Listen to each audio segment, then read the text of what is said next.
मध्य प्रदेश में राज्यसभा चुनाव के लिए कांग्रेस उम्मीदवार मीनाक्षी नटराजन के नामांकन पत्र को रिटर्निंग अधिकारी ने खारिज कर दिया, जिस पर भोपाल से दिल्ली तक बवाल मच गया है। चुनाव आयोग के सेक्शन को लेकर कांग्रेस पार्टी एकजुट होकर चुनाव आयोग और बीजेपी के खिलाफ मोर्चा खोल चुकी है और अब कांग्रेस के 10 सदस्यीय डेलीगेशन ने चुनाव आयोग से इस सिलसिले में बातचीत की है।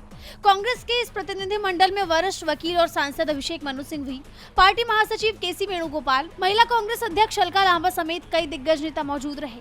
चुनाव आयोग से मुलाकात के बाद कांग्रेस नेता सिंघवी ने पूरी जानकारी दी। उन्होंने बताया कि हमने चुनाव आयोग के आगे ज्ञापन पेश किया और चुनाव आयोग को बताया कि आरओ ने कितना अनुचित आदेश दिया है।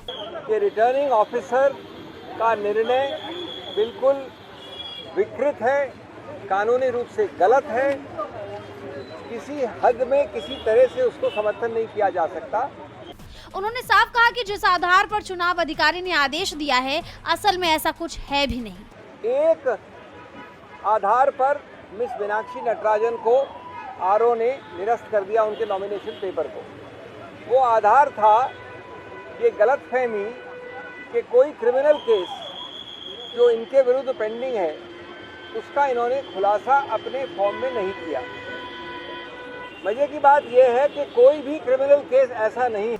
उन्होंने आगे कहा कि नटराजन के मौजूदा मामले में अदालत ने निजी शिकायत पर उन्हें एक नोटिस जरूर भेजा है, लेकिन अदालत ने अभी उस पर संज्ञान भी नहीं लिया, बल्कि अदालत की तरफ से तो उनकी बात सुनने के बाद संज्ञान लेने का मुद्दा भी अभी तय होना बाकी है। उन्होंने साफ कहा कि तब तक कोई आपराधिक मामला नहीं बनता जब तक कि मजिस्ट्रेट या संबंधित जज उस पर संज्ञान न ले ले। आया है कोर्ट से कि आप आइए और बताइए कि हम कॉग्निजेंस इस केस का ले के नहीं लें। ये पहली कक्षा का कानूनी विद्यार्थी जानता है कि कॉग्निजेंस यानी संज्ञान लेना एक प्राथमिक स्टेज होती है मैजिस्ट्रेट द्वारा, और वो इसलिए ली जाती है कि मैं ये निर्णय करूं कि ये केस आगे चलना चाहिए कि नहीं।